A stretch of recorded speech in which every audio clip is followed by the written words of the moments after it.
Today, I'm delighted to have as speakers Sam Short, Martin Lucas, and Catherine Wright. And today, what we're going to be talking about is stories that are hidden in the data, and not big data, but often small data. The mistake I think a lot of organizations make is they're fixated on data for data's sake, and they don't really understand the stories that their customers are giving them. And the net result of that is that they miss huge opportunities. So, Martin, let's kick off with you. Your experience of data and how people misuse it. I think that the biggest thing to note is that we're probably caught in too much of a performance marketing world. So I see people just looking at too much about statistical variables. So I'll give you an example. We've got a new jewelry client in the US, one of the giant brands. I can't name who they are, but they're using a service which is called dynamic content creation, right? So it's an AI tool that in theory is basically taking an advert and saying, right, we put 2 humans in this advert, we put 1 human in this advert, this one worked better, so therefore let's do it, right? But actually it's not working well for the client because there's actually no human understanding behind the data. What it's doing is actually just saying, well, we got a 0.1% increase here and this one didn't, therefore we'll go with this one. But it's not actually affecting sales. It's not actually affecting engagement. It's just a perception of numbers. And I find that that's starting to grow more and more. It's one of those things that I predicted, that just because AI exists, I'm a big fan of AI, to be clear. I'm a big fan, better, of calling it machine learning, is you've got to understand the humans that you aim to serve. Otherwise, you just end up with 0.1% gains, but actually it doesn't make a difference to what you're doing. So just a great example, and it's something that's costing the client that I'm speaking about an awful lot of money. So they're trying to figure it out. So they brought us in to look at the human hypothesis side of what is the decision-making, the need, the meaning of the jewelry. So basically we can put some real relevant data behind what is very assumptive data, which doesn't understand the human. And I think it's a relevant one for me at the moment, but it's a great case study of where the world has been and where it's evolving to with the wrongful use of AI. Catherine, let's bring you in. Experience tells me that a lot of brands spend an absolute fortune gathering people's information. And then, so for example, they spend 20 quid trying to get someone to give them their email address. And we all know that the email address that we give marketing people is the email address that we never use. And we use it so that we don't get spammed. So then they're spending all this money on misguided activity. And they're getting information that is useless. And the net result of that is that you've got a lot of people who you say are your customers or your prospects, but you really don't have any insight or any idea who they are, why they buy. So why is it that perpetuates? I think it comes down to a mixture of kind of incorrect KPI setting and maybe the different cogs not working together properly in an organization. For example, in marketing, you'll pretty much always be targeted to get new customers on board, and that's your one single metric. And normally the cost of acquisition is rinsed down somehow from a lifetime value. But I think if you ask many companies, I don't know if they can really give you their real lifetime value of one single customer, because, you know, omni-channel has been chased for years. And it's actually really, really difficult if somebody's going to set up with different bank accounts or with different email addresses. I know I've definitely signed up to one particular company with 5 different email addresses, because every time I do, I get a 20% off code. Right? So they're buying me every single time for 20% of their sale. And it probably means that their cost of sale and their margin is massively affected by that.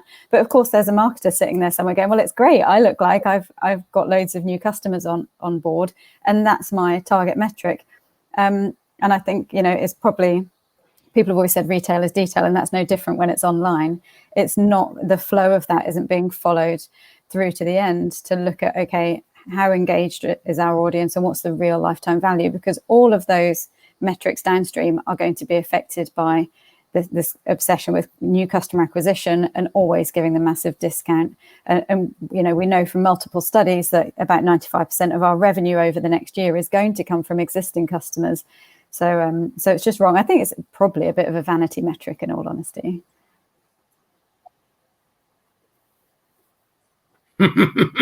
So Sam, you smiled at that. So can you build on that in terms of the impact that it has in terms of driving churn? Because in my experience, I see many organizations, many brands spending a fortune on trying to acquire new customers and neglecting their existing customers because the insights that they're gleaning from the data are fixated on the wrong end of the problem. Your thoughts?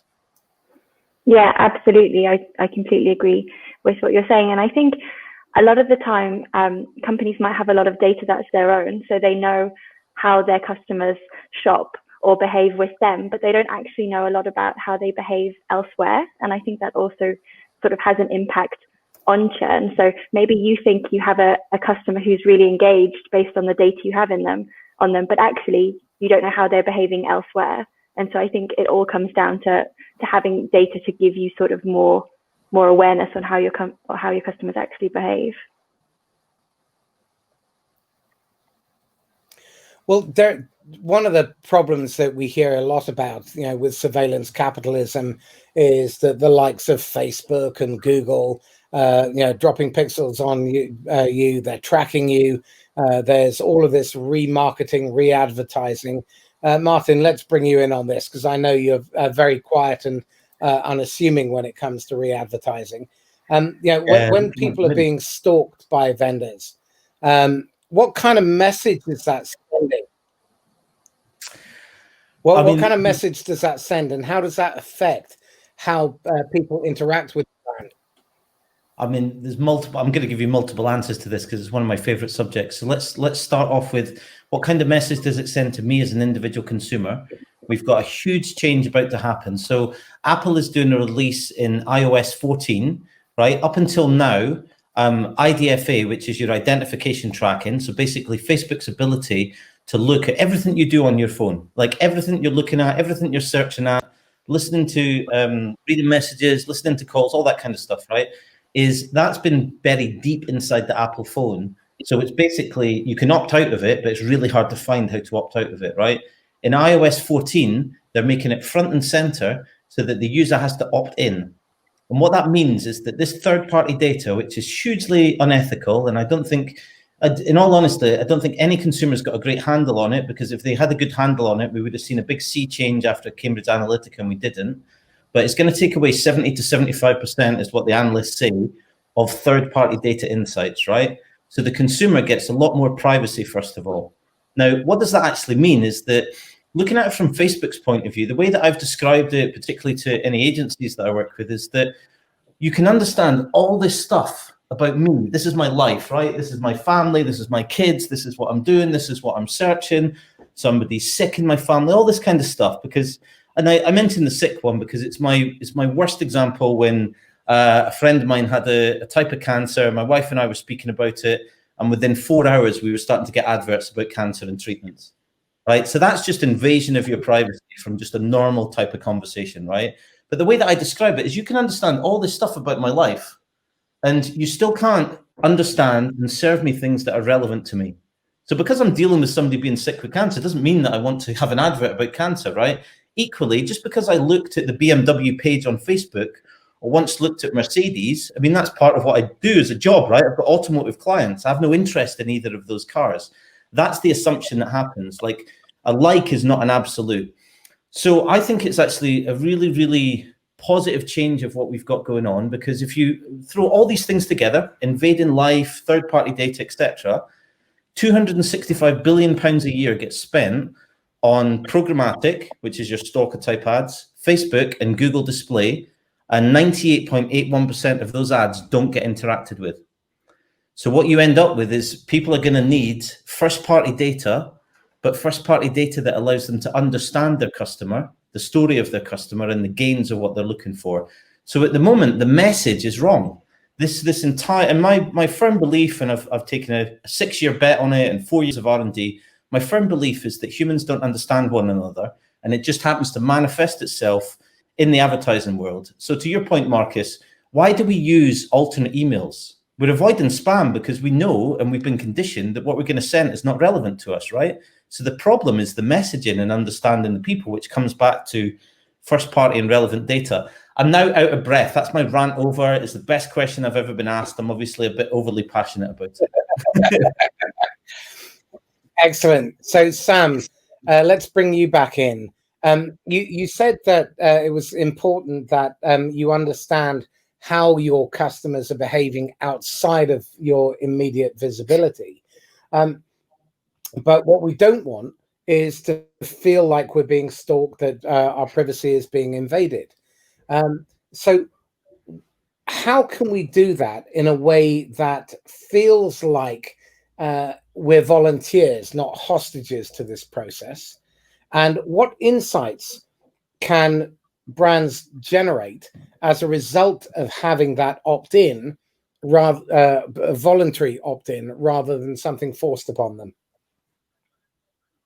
Yeah, so I think a really important thing to note is that it's important, never to speak about people as individuals. I think a lot of companies and brands will look at segments or clusters of people. So maybe you'll never actually look at me, you'll just look at people like me to preserve my privacy. I think that that's really important.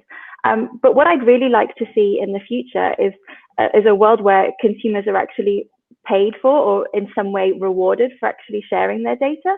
I think at the moment, big tech companies just make profit from our data, and I don't actually see any of the value of my data. And it's hugely valuable. I mean, definitely in the aggregate, but also there's value attached to my own data as well. So I'd really like to see it where I at least was rewarded for that in some way. Okay, so Catherine, to build on that, if we have these insights and we can see how consumers are behaving, how they're buying, what they're buying, when they're buying it, the challenge here is that we want to understand how we can bring value to our customers. So what is the data that we actually need in order to be able to do that? Because at the moment, I mean, when we set this webinar up, it was very clear that there's this ocean of data that's out there, most of which is never used, and so it's just burning up space on server farms. So what's the information that is relevant? So, if I put my marketer's hat on, if I'm working in e-commerce or in retail, I think there's some, I know perhaps quite a lot of my own data. I know things like average order value. I know time to purchase, maybe time to repeat purchase. I know when they've lapsed, when they haven't come back, and, how long I would class as somebody being disengaged. But to Sam's point, what I don't know is the context of that. So last year, I might think that I had done really well if I saw an uplift, but what I don't know is if I saw a 10% uplift, that everybody else in that category might have seen a 20% uplift. So without that context, I don't actually know how well I've done. All I know is how well as a company I've done internally.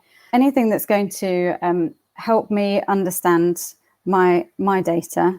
And, what Sam has been working with us at Upside, she's our lead data scientist, is really looking at the devil in the detail, and certainly not at an individual level, but looking perhaps at people who will shop at one particular brand. What are their affinities? Where else are they shopping? So if those brands wanted to really understand their customer, then they can do.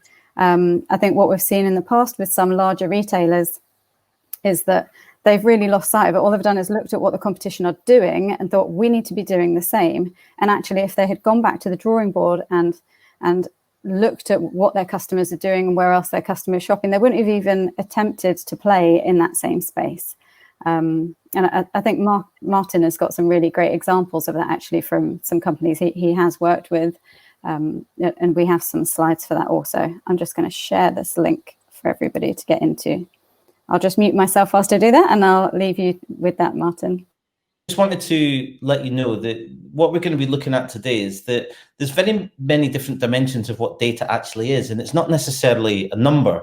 And what I'm going to show you, or hopefully show you, is a couple of different examples. One to do with Microsoft, to do with launching a new product and looking at different cultural nuances of communication, and the other one to do with alcoholic drink. And what we're going to be looking at is the data of communication and the data of culture and how it affects communication. So if you think about the question that Marcus asked me, one of the biggest problems you've got with Facebook is not Facebook. Facebook might be doing erroneous things with unethical data. That's a completely separate thing. But the actual problem is that the data that Facebook gives us needs to be interpreted in a way that we can send different relevant messages to people at the right time. And that's where the point of failure actually happens. And that's what I'm going to show you as an example with an alcoholic drink. A brand called Mike's Hard Lemonade. I see Brian just commented, loving the idea. I presume you're talking about alcohol, Brian, so high fives for that. So there's a brand in the United States called Mike's Hard Lemonade. It's kind of like the Hooch, if you're old enough to remember Hooch, right? So it's very popular in America, but when they launched it into Europe, it didn't work. So what they were bringing across was Mike's Hard Seltzer, which is an alcoholic sparkling water. And they asked us to have a look at it based on what does the human actually need when it comes to alcohol for people that do drink alcohol and stuff, right? So what I'm going to show you is a couple of the billboards of what was proposed to go out, and then what we found from a data based on human meaning, human rewards, human communication. By them making a joke will not bore you with an origin story, is you're actually pushing the consumer away. So just go forward. This is the original slide, right? So this is the original billboard. So just go forward one slide, please, Marcus. And then just press it once. So what you've got here is that meaning has changed, right? So when you say we won't bore you with an origin story, it's the exact opposite of what the consumer needs to even consider or put an anchor in their brain to try you. Then when you say you're alcoholic sparkling water, alcohol doesn't taste of anything and neither does water. So it's a huge sensory miss, because alcohol is second only to things like fragrances, right? So when you're talking about consumer behavior or general human behavior, our sense of smell is incredibly powerful and can be really well worked, right? So by not talking about the flavor, when you've got these beautiful colors on the previous billboard, you saw the beautiful colors, they've got all that kind of lined up, but you've got to address the sensory part. So far we're missing a story, so we can't anchor on it. Then we're missing the naming, so we can't associate our senses. And then the part that's just been blanked out in the top right is my favorite piece of IP to share, which is mind drift. So what it says is it's gluten-free, like most drinks, to be honest.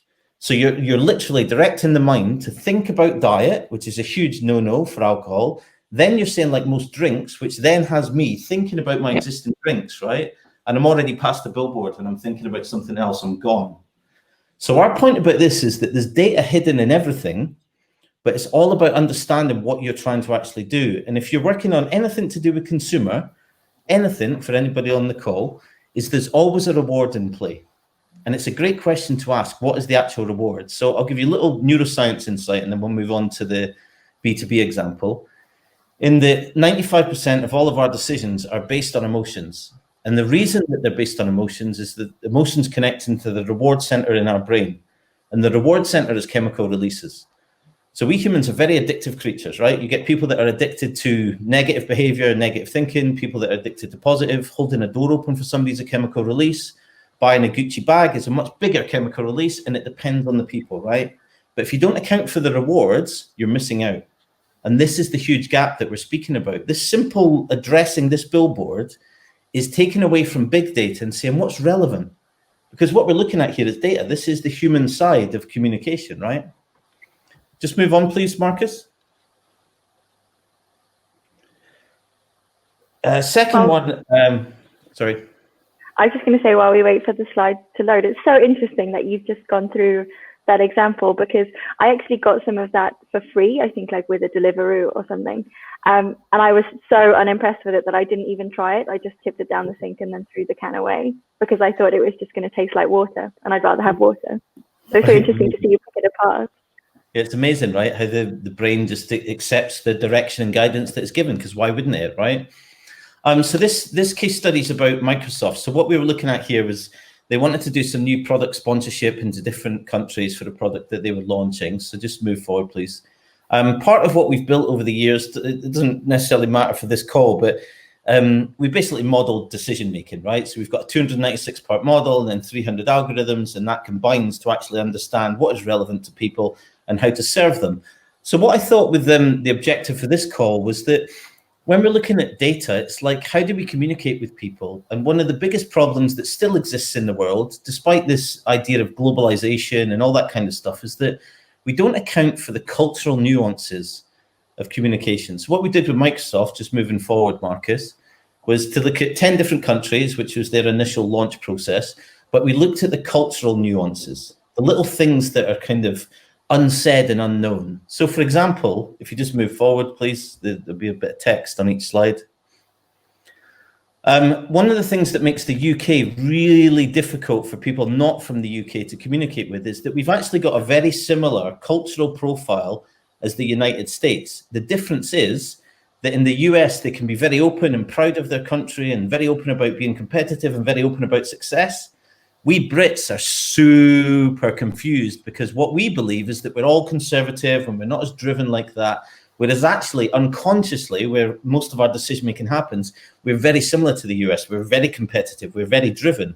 So what we say is not the same as what we do, which makes it very difficult to understand how to launch a product or how to interact with Brits. And I've got a Canadian wife and she can testify for that, but I don't think we have enough time to cover that on a call.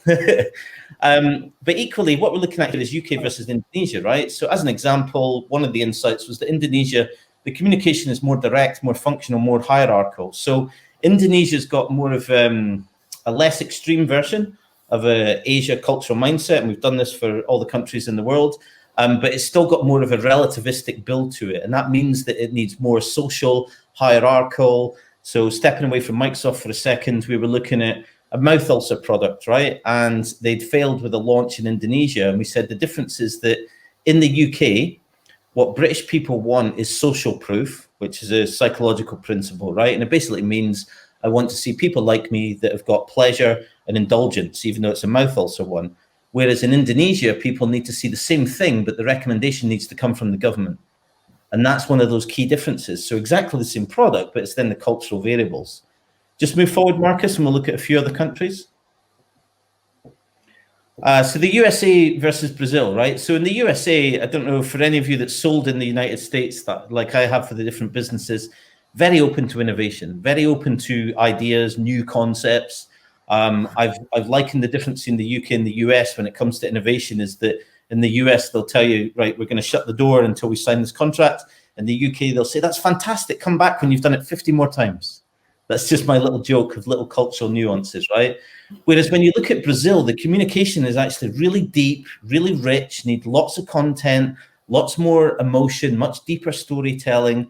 So what I'm just explaining here is just breaking the wheel a little bit as we did for Microsoft. Instead of saying, this is our product, it's actually, what does this product mean to people and how do we actually explain it? And this is the data that drives that cultural nuances. And it's not a silver bullet, just like looking at a billboard, it's not a silver bullet. However, you can build a silver bullet by stopping and pausing and saying, what is the reward? What are my customers actually looking for? What are they actually trying to tell me? What's their culture? What's the problem I'm actually solving for them? Just move forward, please, Marcus. I think this is the last one. So we did 10 different countries, and I find this one super interesting, right? In Australia, you need to communicate your value and prove it. So they've got similar dimensions. They're a bit of a crossover between the UK and the US in many respects, but they want celebration. They want positive. I think it's the land of positive psychology. You only have to look at for what is a relatively small country in terms of population, look at their performance at the Olympics and in lots of other sports and things, right? I think it's a really interesting thing about the cultural drive of Australia and showing the gains of a product. Whereas for South Africa, it tends to be much more about what's the gain for the individual. So what's in it for me? What's the actual reward architecture about what I'm going to get? And my point about this is that understanding culture fascinates me personally, but what we've just looked at is, what does this actually mean? So how does alcohol affect our system? What's the reward architecture? I don't mean being drunk, by the way. Just going back to Brian and I's earlier interaction. But what we were looking at with the billboard is how can you take what alcohol is and how decision making works in the brain and make sure you're not pushing people away, which is one of the biggest things in the consumer world, is that we're pushing, not pulling people in, because we're not doing it around their reward, their decision making and what they mean. We're just looking for 0.1% gains, what we were speaking about earlier. And then the second part was about looking at the cultural stuff. So imagine if you put culture together with decision making and meaning and reward, that's your storytelling arc, right? And if that is a relevant story for you, you're going to get much better performance, and it's going to cost you less money to get there. And that for me is the power of relevant data. So that's my stuff done, Marcus. Thank you. Excellent. Thank you.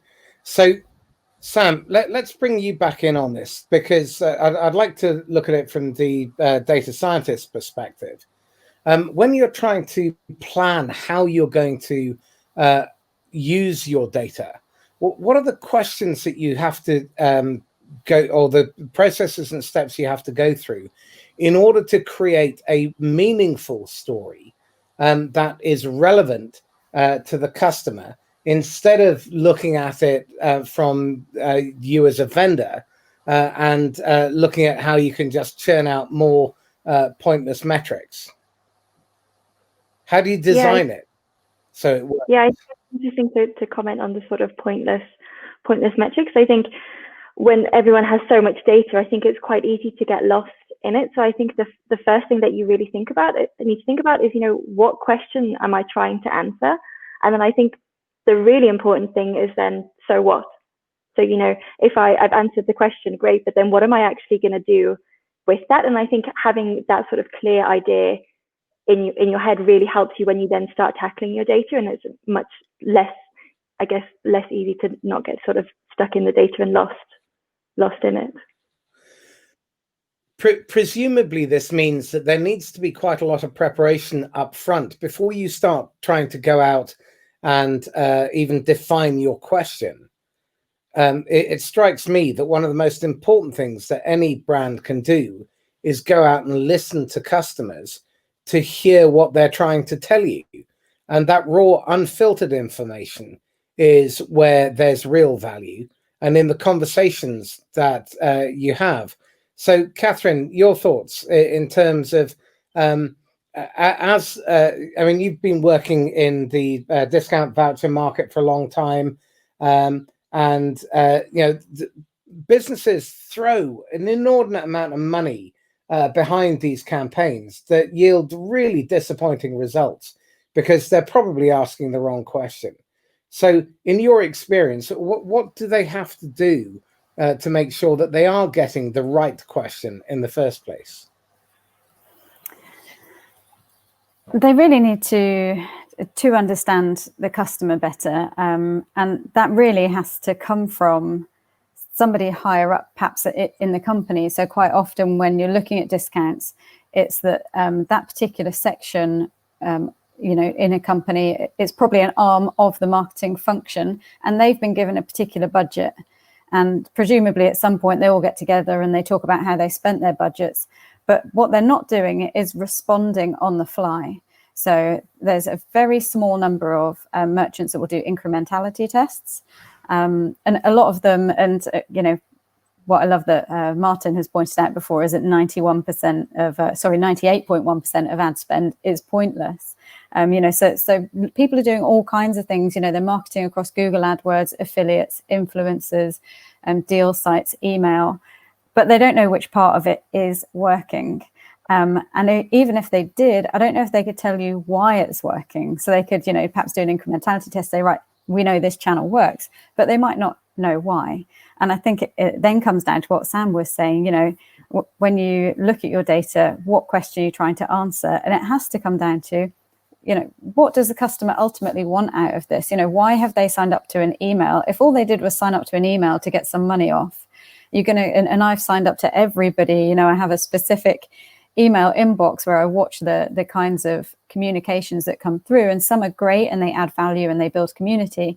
But for the most part, it's just offering more and more discount off until they get you to convert or commit to one sale. And the trouble is you're buying a customer that didn't really want to buy from you in the first place at a massive reduction. And that's true of B2B, for the people who are who are selling online to businesses, and something that you often say, Marcus, your biggest challenge is the status quo. So if you have to just discount massively to get somebody over to use your product, you really, really have to, deliver something really outstanding to that customer. If they can't already see the benefit to what you're offering them, it's really no different from a direct to consumer. So I think, what they have to do is work out why their customer liked them in the first place, and to do more of that. And that can be made up of a whole view that you can take of your customer, and something that we've really tried to go on.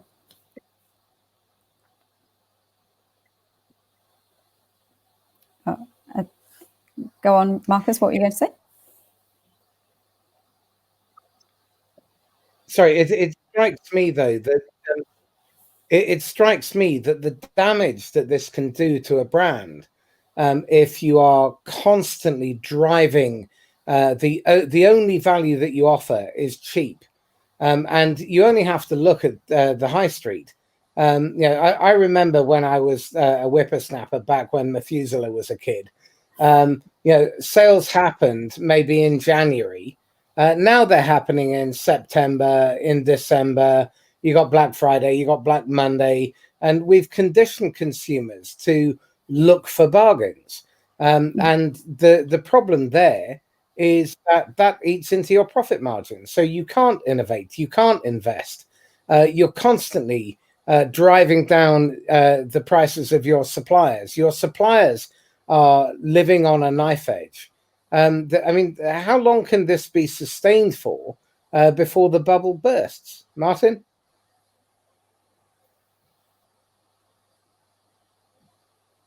You're on mute. Oh, we thought we were going to get Martin, away you're on mute. without anybody being I knew it was on mute. I was just going to stand there for a couple of minutes, just saying whatever and then just leaving. Technology is not my friend today. Animals and children are, though, so that's fine, but that sounds a bit weird as well. So let's just move on. Back to your question.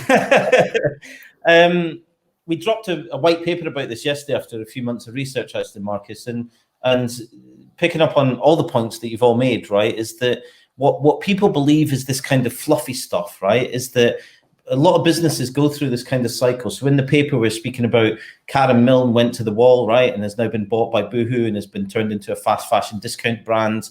You're talking about Lucky Brand's gone to the wall, Brooks Brothers has gone to the wall, Jamie Oliver's. I can't remember if Carluccio's has, but I really hope it does because I think it's awful. Anyway, showing a little bit of my bias. Sorry?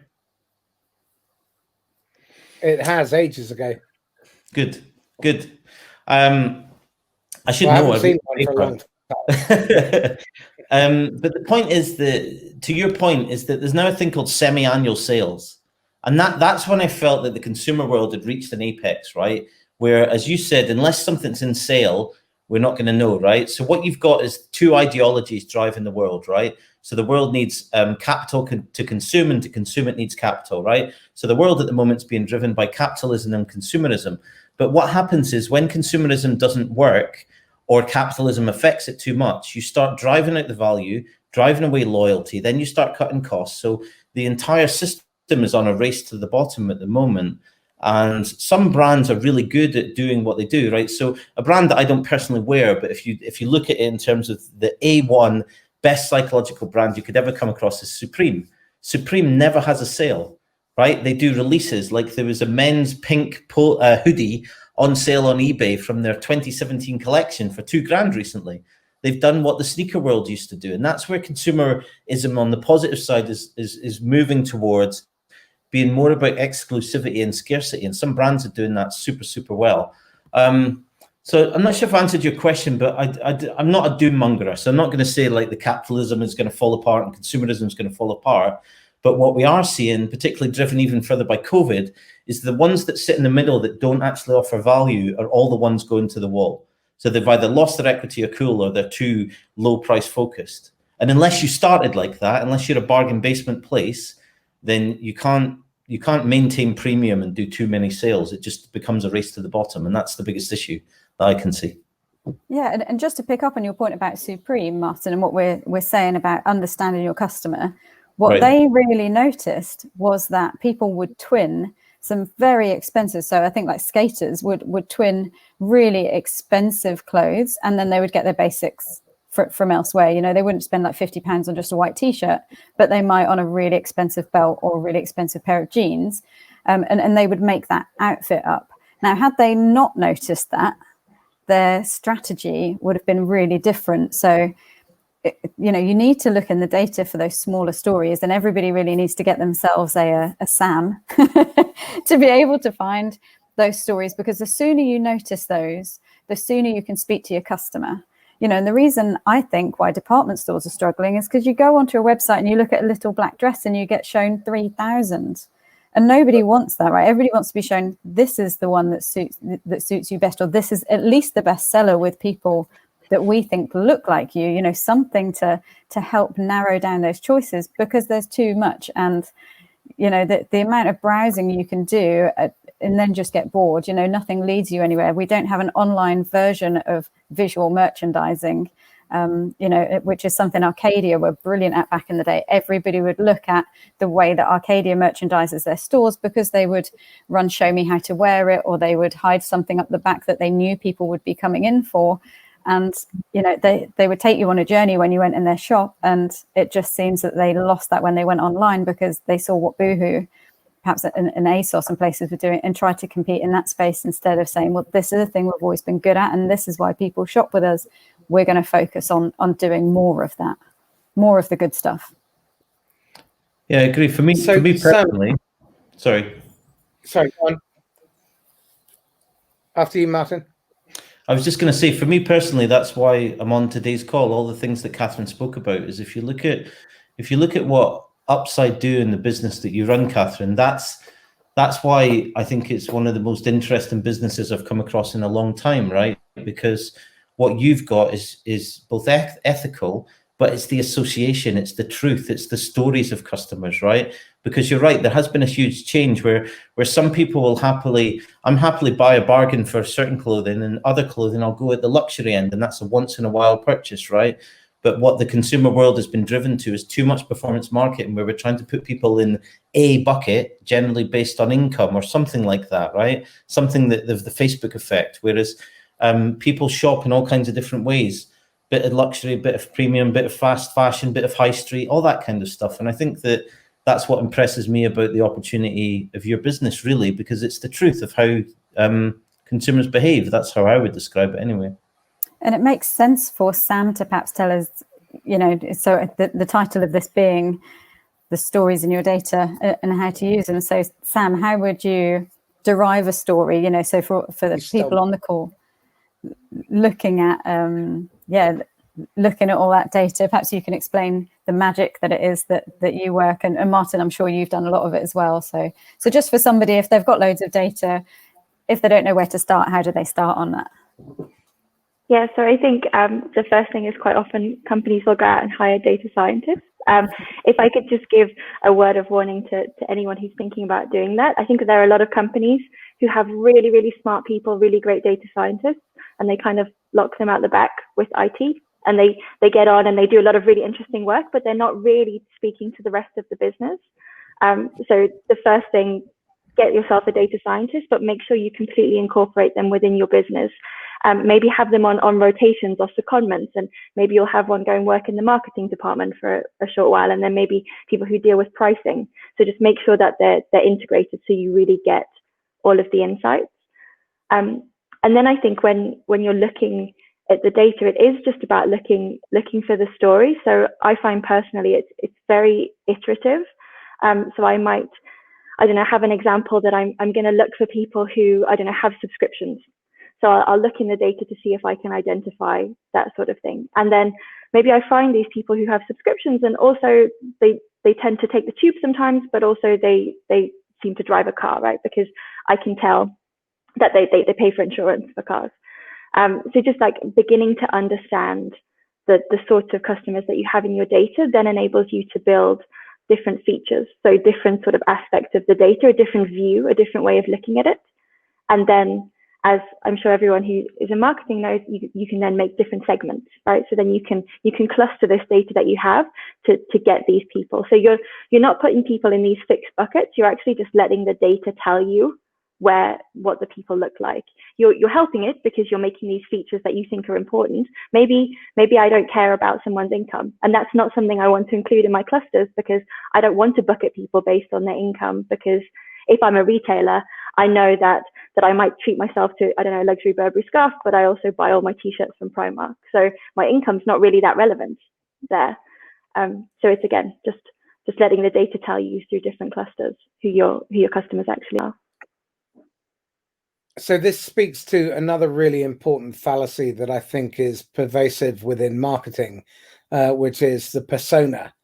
Martin, again, I know this is another pony that you like to ride.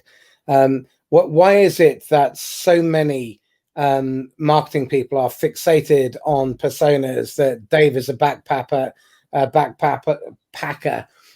who has a dog, 3 kids, and likes to cross-dress at the weekend, and that's fine and dandy for Dave, but it doesn't really give you any workable, usable insight. Why is it they're so reliant on these personas instead of really digging into the data? Help us understand what's going on there.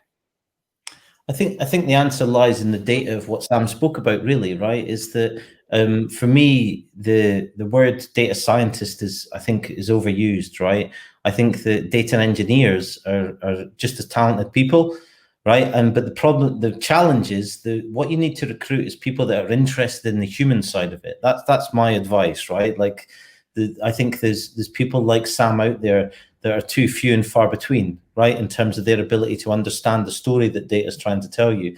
I think personas is an example of it. So rather than coming across that and criticizing marketing today, I think looking at tomorrow, I think the challenge with personas is that they were done so that you could try and anchor an understanding about who your customer is.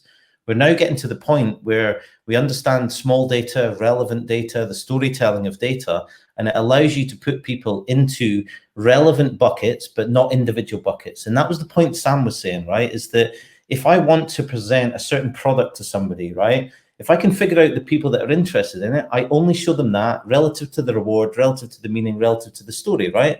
I could then have another product where I take that same database and I find out that the 10,000 people I contacted with this product are not actually interested in this one. And that's where you can push business away. So it's not about blasting stuff out, it's about actually finding out relevance. And I think it's just the agility of it, of knowing how to think about people. To your point about personas in general, like my bugbear of how it's been done in the past is that you end up either over prescribing an individual, right? And that focuses the brain to too much think about an individual. I've seen it so many times in B2B.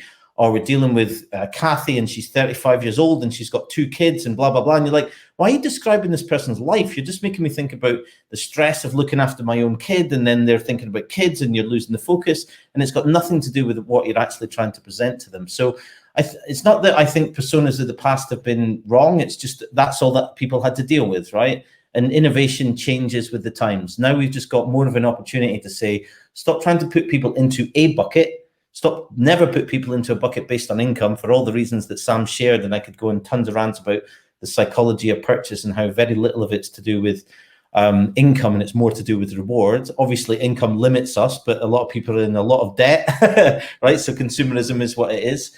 But the biggest thing for me is put people into a relevant bucket based on what you're trying to serve them and how you're trying to treat them, and anchor all of that on loyalty. Because loyalty is a feeling, it's not a discount. And that's where the world is running in the wrong pace at the moment, is that we're trying to make everything a sale and it pushes away value and limits the choice of what the consumer does. And if we don't understand what loyalty is and how to make people feel it, then we're just going to end up Brooks Brothers, Carluccio's and more brands like that, you know? Excellent. So we've come to time. Sam, concluding remarks. What one bit of advice would you recommend people go away with, and what's the one question they should really be asking? That's a really good question. I think probably just to sort of reiterate what I've said before in terms of of advice. If you're going to hire a data scientist, make sure you let them speak to the rest of the business. They might do really great work, but if none of the business know about it, then they're not going to, it doesn't matter, they're not making an impact, I think would be my advice. And the one question that they should be asking themselves? I think constantly, just so what? Especially if you're looking in your data. Yeah. So we know this about the data, so what? I think that's what you should always be asking.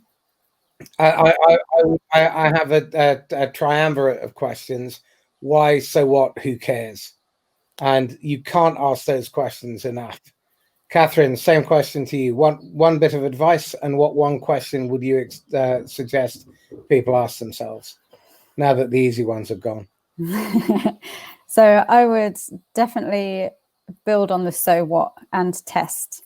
Test your messaging, test who things resonate with, test not having, discount on. I think, really, and from a lot of what's in Martin's white paper, do you need to discount, and is it just a race to the bottom? You're just doing things because it looks good because your competitor did it, and really that has to come down to company values.